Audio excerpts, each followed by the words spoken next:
names in this group that I've been talking about, the names in England, seem to share some similarities with river names further east, especially in Eastern Europe. Dobro došli na Srbionik, srpski svetionik, kanal na kom se uporno srbuje. Ja sam Dušan.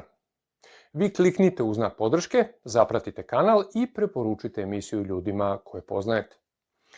I u ovoj emisiji ću pokloniti jednu od mojih knjiga, najbrže među vama. Ovog puta će to biti knjiga Najvažniji srbonim Grčke. Potrebno je da odgovorite na sljedeće pitanje. 2 emisije na Srbioniku sam posvetio najvećim rekama u Velikoj Britaniji. Jedna od tih reka je Temza. Koja je druga? Uz naziv reke obavezno navedi svoje ime i prezime. U emisijama u kojima smo obrađivali poreklo imena reka u Velikoj Britaniji te njihovu očiglednu srbozvučnost, citirali smo izvore velikih autoriteta i struke. Tako je bilo i u većini ostalih emisija. U pitanju su veliki autori sadašnjeg vremena, ali i stručnjaci koji su stvarali pre 20. veka. U današnjoj emisiji po prvi put dovodimo u goste jedno veliko ime današnjeg naučnog sveta. Danas je sa nama u emisiji profesor Rичард Коутс, verovatno najveći stručnjak za britanske toponime. Ovaj lingvista je bio redovni profesor na univerzitetu u Bristolu, a danas je profesor emeritus. Autor je važnih radova i brojnih studija o poreklu naziva reka i gradova, uključujući Temzu. Takođe je veliki autoritet u oblasti onomastike uopšte. Autor je Oksfordovog rečnika prezimena u Britaniji i Irskoj.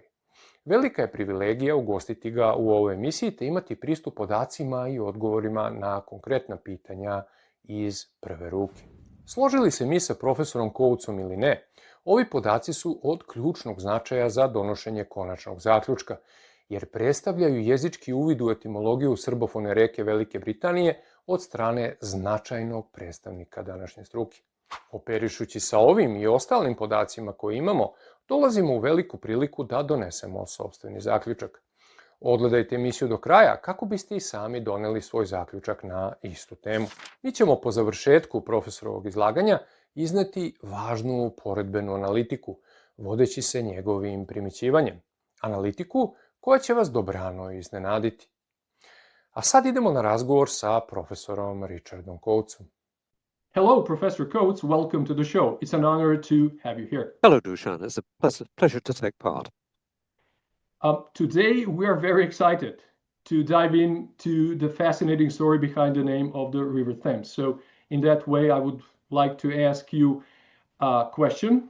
And this very interesting question, at least to our viewers, I'm sure, is connected to the most common explanation when we are talking about scholars and authors of the etymology of River Thames. And this is the word for the dark or darkness in Proto-Celtic or Brittonic languages, such as Thames and Thamesa, if I'm not wrong. We would like to find out why has this root survived so clearly in Balto-Slavic languages, like Serbian Tama, meaning darkness, even more than in Celtic languages themselves. Right, that's needs a two-pronged attack, I think, or at least two-pronged, because there is so much we need to say at the outset, which is difficult to interpret about the name and all other names like it. I know that the etymology from dark or darkness is a very popular one, and it's been espoused by some very prominent scholars. But I have to say I'm not convinced that that is the etymology. Do you mind if I go right back to as far as human beings are concerned, almost the beginning of time, before I answer the question? I mean, there are some difficult preliminaries. The first one is, what is a river? It's normal among geographers these days to give a name to the longest stretch of water in any particular river system, from the longest head, the highest headwater, the longest headwater to the sea. Now, we don't know whether our forebears viewed river systems in the same way, and we don't know, therefore, how far up a river system the name that you find in the lower system was supposed to be valid. We know from other scholars, particularly Professor Nicolaisen, that you get the upper reaches of a river typically named in modern languages, where the oldest name survives for the lower reaches of the river. And that's what you get in the Thames. The Thames is known as the Thames in London, and the further up you go, and of course, the more the rivers fan out at the top of the river, the more you find smaller rivers with different names and perhaps more modern names. So there is a problem about how to define what a river is and where you think the original name applied. Did the original name apply at the bottom of the river or at the top of the river or somewhere in between? So what we do know is that the lower parts of the rivers have the longest lasting names. So they are almost certainly the most ancient names. Thames is almost certainly the most ancient name in the Thames system. So the next question is, how far back does it go? We know that it's not English because it was reported in Roman texts before there was any question of English being spoken. We know that when the Romans were here, British Celtic was spoken, but the name of the Thames isn't explainable in Celtic unless you think that it has something to do with sieves or tea strainers or something like that, which I think is pretty implausible. So if it's not Celtic, what is it? The question comes down to what was spoken before Celtic arrived. Now, Celtic arrived probably about 2,000 years ago. Nobody really knows for sure when Celtic arrived in Britain. But clearly they must have met people, we know from the archaeological record, who were here before they were. Now, what did they speak? What did the older people speak? There are two views on that are relevant to thinking about the River Thames. One is these people were not speakers of any Indo-European language. So we have no access to any records that they might have left because they didn't leave any. The second possibility is that they spoke a form of Indo-European, which was related to Celtic, but not the same as Celtic. So in effect, you'd be looking then at an Indo-European language coming in and then being replaced by another Indo-European language, namely Celtic, which developed into British Celtic and then Welsh and so forth. So the present consensus is that the name is Indo-European, the name of the Thames, and because we think we can give an interpretation of it, or at least a partial interpretation. One of those has been what you mentioned right at the start, that it relates to a root meaning dark, gloomy, something like that, which then immediately raises the question, whereabouts on the river did this apply to? Which is the gloomy bit? Is the River Thames particularly dark? Are the other rivers, like the Tamasa, that flows into the Ganges, are they particularly dark or not? And are the rivers in Europe that have similar names particularly dark? This is an absolutely critical problem. We can't answer this because people's perceptions of what rivers look like can be very different. If this is of, if the name is of Indo-European but not Celtic origin, the other possibility, apart from the darkness possibility, is that it goes back to an even more basic root, meaning something like to flow. Is any river a flower, something that flows? The root that belongs to is an Indo-European root, which would be written T-E laryngeal 2, which would be pronounced in the later language ta, or something like that. If that is the basis for this river and many others, then we have to understand that that root can have suffixes attached to it. And you get some variants of this root with an M and some without. These suffixed names might include things like the not only the Thames with M plus S, but the Tamar, which is the border river between Cornwall and Devon, which has an M followed by an R, or the root might have a W suffix, as it turns out, in the River Tavy in Devon. So those are all suffixed ones, but the real point of what I'm saying is that there are a whole lot of rivers in England and adjacent parts of Wales and Scotland that don't seem to have a suffix, that seem to represent that possible flow route directly. They would include rivers like the River Taw, T-A-W, in Devon, possibly the Tay in Scotland, and then some others might have a different suffix altogether, beginning with an N, like the rivers Tone, Tean, Tin, and Tyne. And it seems to me that with all these rivers whose names begin with N, we've got a problem that goes wider than the possible darkness route. It looks as if the appearance of the darkness route is just a coincidence. It looks as if it's it has one of the ranges of suffixes that you see in this whole battery of other names beginning with T.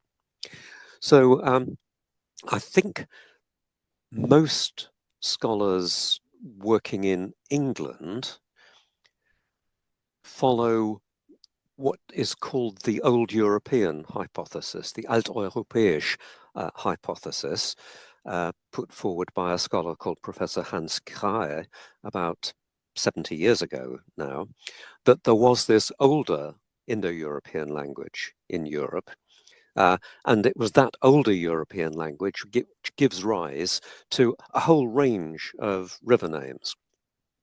Now, it does seem that the names in this group that I've been talking about, the names in England, seem to share some similarities with river names further east, especially in Eastern Europe and even into parts of the Indo-European area, which we don't think of as European at all. You know, Persia, Iran, and even down to the Tamasa in India, which I mentioned before. It looks as if all of these might come from a common root meaning to flow. But in that case, there's yet another question for us as archaeologists and anthropologists, I suppose, to answer, which is, why do all these rivers have approximately the same name? What differentiated them? Why did our forebears call all of these things something like just water flowing? And perhaps only later find a reason to differentiate them by putting suffixes on the names, the suffixes with M, the suffixes with R, the suffixes with N, and so forth. So one possibility is, I suppose if you go back far enough, that our forebears might have been like animals that have home ranges. While they were busy existing as hunter-gatherers rather than farmers, it might be that they had fairly small ranges and were perhaps only likely to have a single river in them. And they would just call it the river. Why not? And it was only when their ranges expanded and they were aware of more than one important river that they decided to give them different names. But that's all completely speculative. It's just guesswork on my part, as it is for many others. In fact, practically everything I say could be controversial to some scholar working in this area. So please don't anybody regard what I'm saying as the truth. It is one view of the way names for river systems work. The Celtic languages don't have any words of the right sort of shape, which could mean darkness or anything like that. So that rules out Celtic darkness, at least. It doesn't rule out earlier Indo-European darkness, because it's quite correct, obviously, that word meaning darkness and gloominess, that sort of thing, definitely did exist. We know that that's the case. The question is, where does that sit in relation to all the other partly similar names? Is it that the M forms like Thames and Tamar actually belong in that group, or is Thames something completely or almost unique? Is it something that enshrines the word for darkness, whereas all the others are simply to be ascribed to the root meaning to flow, to be a river and such like? And now we are coming to Max Förster and his work, where he mentions among all the rivers that are, let's call in etymological way, a kin of the River Thames.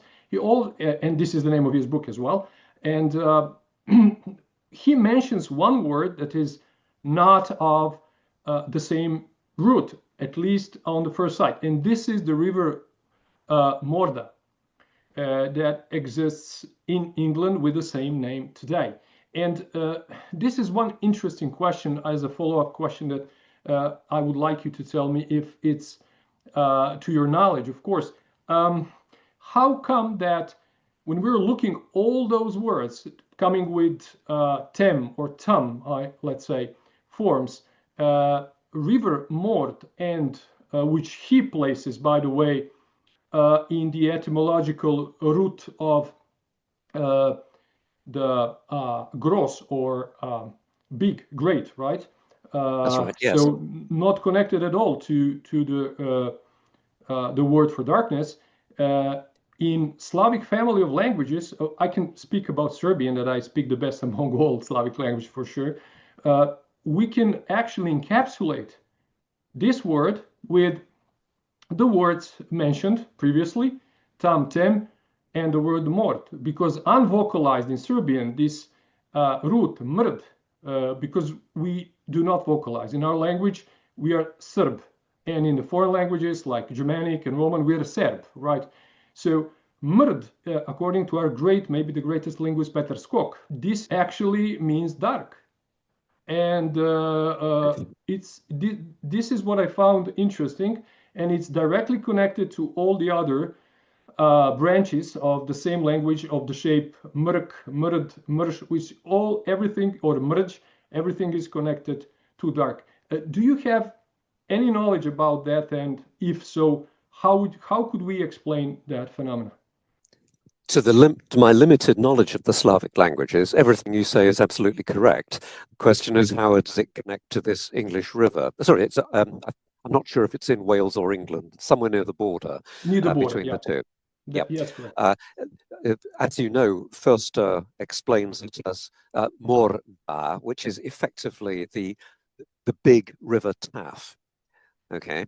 The first part is Mawr in Welsh, which means big, and the second part is a special form which could be explained if I had a couple of hours to do it, as related to the name of the river Taff, which is in itself a form of the root that you get for the river Thames. Now, I think that's possibly the weakest example that Förster uses in his book. I'm not convinced by the explanation, but it's possibly the best one that we have. I don't know what its connection might be to Slavic. The known connections between Slavic and Celtic are pretty weak. We know that they exist at the macro level. We know that they're both Indo-European languages, of course, but we don't know groupings like you get in the case of, say, Italo-Celtic or Balto-Slavic. There's no proposal, as far as I know, for a Celto-Slavic connection. So how Morda might fit in to the Slavic paradigm that you mentioned, I have no idea. M-O-R is the word for big, which in modern Welsh is M-A-W-R, Mawr. And the D-A would be a form of T-A, which is a form of the name of the river Taff in Cardiff, a different river Taff, which has lost its final consonant. That Taff was originally, well, it still is in Welsh, it's Tav, and the V gets lost in certain dialects of Welsh. Crucial bit is the D-A. The D-A is a form of, well, in compounds of that kind, Ds may represent earlier Ts. And that means that you're looking at the big ta. And the ta is a reduced form of tav, as you get in the river Taf in Card. So Morda, on Förster's opinion, would be the big Taf, which is curious in itself, because by any reckoning, it's the small Taf. The big Taf is the one in Cardiff. So I'm not convinced by that particular example, but I'm also not convinced by a possible connection with the perfectly correctly mentioned forms in Slavic. So that's why I say don't know is the safest answer. I'm going to thank you very much from the bottom of my heart for sharing your insights with us today. It's been a great pleasure having you on the show, and I'm sure our viewers learned a lot about language history. It's been a pleasure to contribute. Thank you very much for having me. Da ponovim, složili se mi sa profesorom Koutsom ili ne, siguran sam da se možemo složiti u jednom sa njim, a to je da ni jedno od navedenih rešenja nije sigurno. Kad smo kod toga, uporedite ovaj stav naučnika, koji važi za najvećeg stručnjaka na svetu u ovoj oblasti, i naših predstavnika nauke, koje redovno pominjemo, a koji fanatično brane par odavno kompromitovanih papira, mnogo puta prepisivanih, prepravljanih i škrabanih, te na njima grade naše nacionalne temelje, fanatično podržavajući ove škrabotine, kao što su nekadašnji komunistički plenumi podržavali rad i delo rahmetli Josipa Broza Tita. Oni se jednako kunu u ove navodne izvore, kao što su se nekada naši drugovi sunarodnici kleli u najvećeg sina našeg naroda, koji nije bio iz našeg naroda. Namesto mog mišljenja o profesorovom izlaganju, izneću par komentara i paralela, koristeći se upravo njegovim idejama po više stavki, pa zato odgledajte emisiju do kraja i ispratite njen krajnje zanimljiv razvoj. U mojoj knjizi Moravac Grka Zorbe, na primjeru više od 100 grčkih reči, otkrićete kako je srpski jezik oblikovao grčki. U knjizi Kako razumeti Srbina u sebi pokazujem da su srpske reči kod koji određuje naše zajedničke osobine. Pa tako, na primjer, naše ime Srbi razotkriva zašto postižemo vrhunske rezultate u svim sportovima, a naročito timskim nad daleko brojnijim narodima. U knjizi Najvažniji Srbonimi Grčke saznaćete zašto su Atina, Solun i Olimp toponimi srpskog porekla. Moje knjige možete naručiti na email adresu srpionik@gmail.com. Ostavite adresu i broj telefona, pa će vam knjige biti poslate post-ekspresom.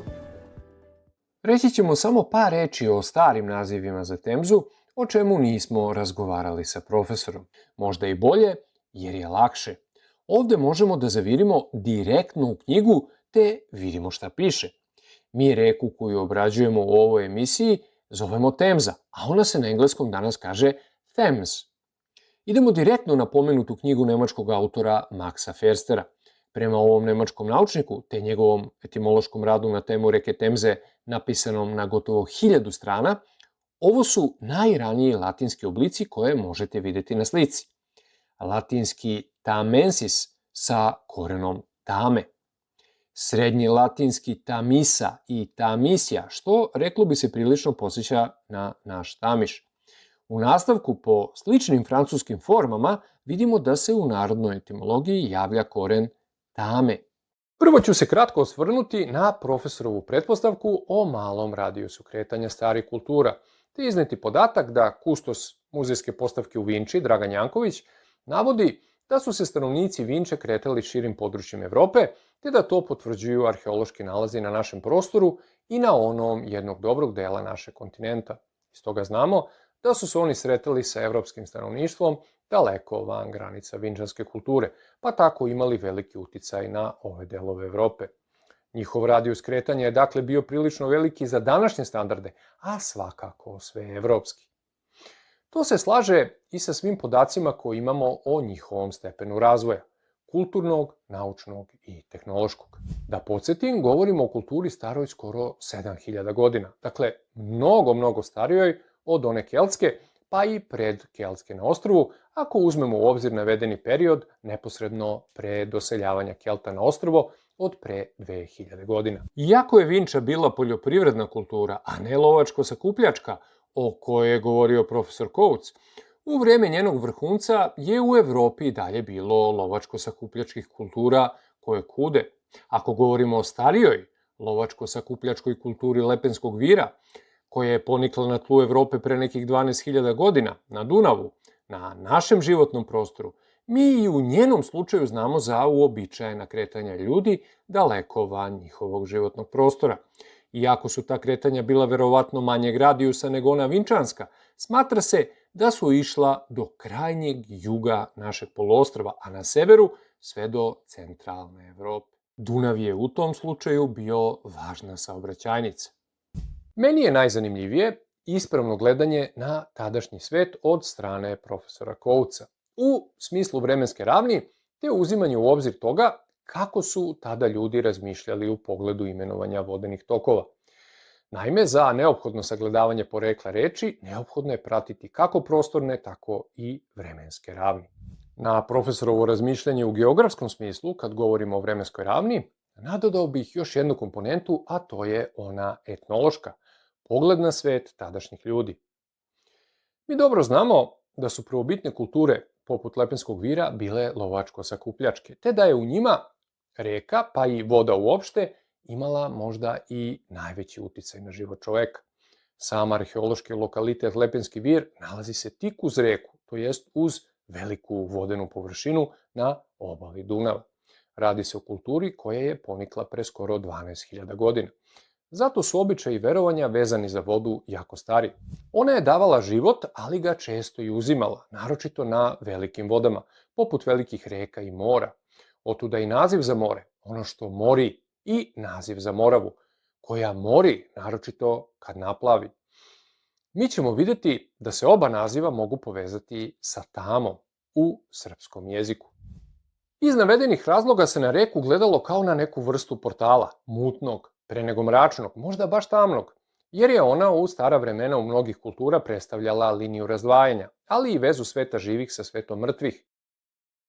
Sveti Nikola je poznat kao zaštitnik moreplovaca i neizostavno je svetac vezan za pojam vode. Naš etnolog Veselin Čajkanović navodi da je Sveti Nikola gospodar voda i božanski brodar, a da su na njega prenesene osobine ranijeg božanstva mrtvih, pa da Sveti Nikola prevozi duše sa ovog sveta na onaj, kao božanski brodar, preko vode smrti, reke, koja deli ovaj svet od onoga. Ovde vidimo da su ova verovanja bila prisutna u našeg naroda kroz celu istoriju, te da se na reku izvesno gledalo kao na nekakav mutan portal, tamnog posrednika između dva sveta. U našem jeziku tako nalazimo paralelu između grupe reči mrđan, mrk, mrak i mračan i more i more, mračni snovi, potom moriti i smrt. Dakle, može se reći da nalazimo očigledne jezičke paralele između reči mrak i smrt, što vidimo i po svetom mrati, koji se ubraja među svece koji su nasledili nekadašnjeg boga donjeg sveta, opet prema Veselinu Čajkanoviću. Mrata jeste jezički proizvod reči mrak i moriti, to jest reči mrak i reči smrt. Zato more i morava mogu biti ne samo vode koje more ubijaju, već i vode koje su jednako tamne.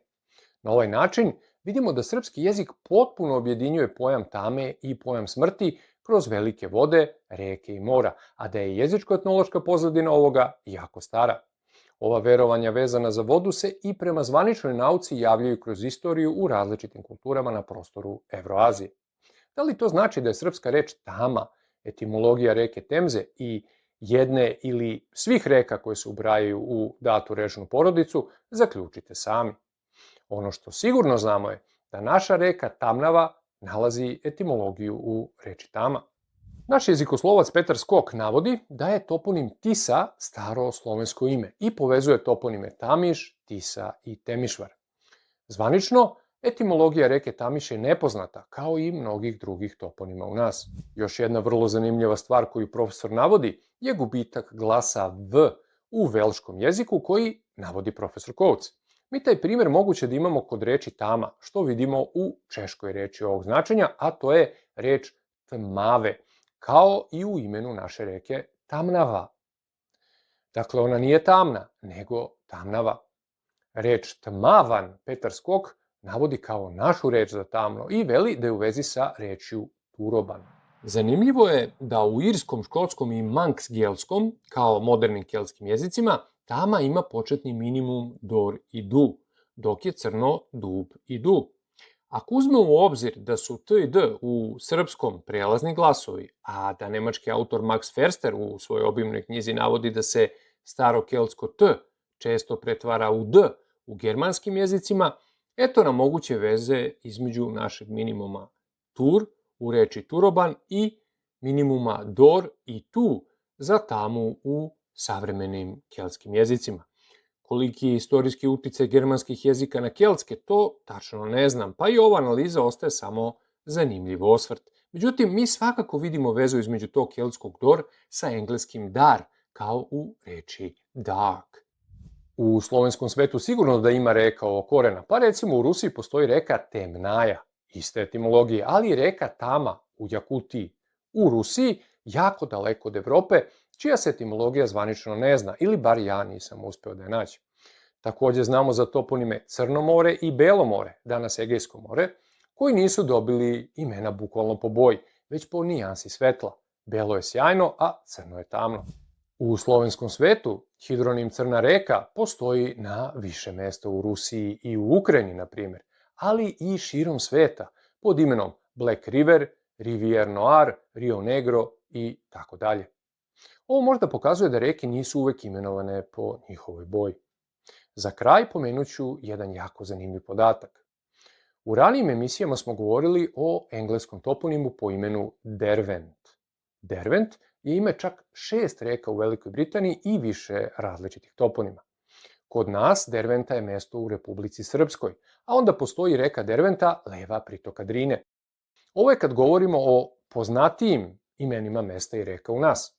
Po najvećem broju teorija, Dervent na ostrvu ima etimologiju u hrastovom drvetu, a proizilazi iz keltskog.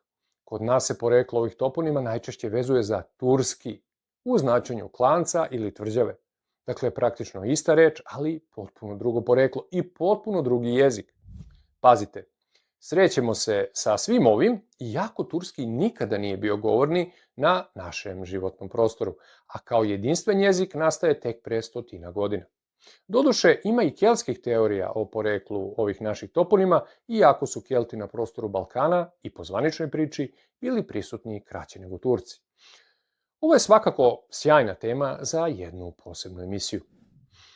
Namesto zaključka izneću samo par reči i moje mišljenje. Smatram da svaki čovjek, bio on vrhunski inteligentan ili ne, operiše podacima koje ima. Ako ima unete sve podatke, rezultati koje daje njegov um mogu biti vanserijski. Ako ih nema, ne vredi mu ni koeficijent inteligencije od 250.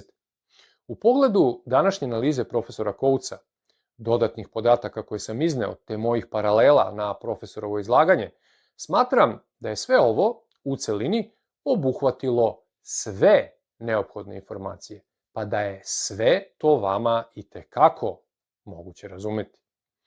Isto tako znam da su vaše mogućnosti daleko veće od jedne ovakve poredbene analize, te donošenja sopstvenog zaključka po osnovi nje. To ne mislim, ja to znam. Zato napišite koja su vaša zapažanja i šta mislite o izlaganju profesora Koutsa, kao i o mojoj uporednoj analizi potom. Naravno, iznesite i svoja zapažanja i mišljenja o etimologiji reke Temze i zapamtite da je zdrava logika često bitnija od naučne metodologije. Da li je Temza stari generički naziv za reku, kako pretpostavlja profesor Coates, ili za tamu, kako veli većina autora iz struke? U bilo kom od ta dva slučaja iz kog jezika dolazi ova reč? Ukoliko je moguće, obrazložite zašto tako mislite, a ja vas pozdravljam do sledećeg puta na ovom kanalu.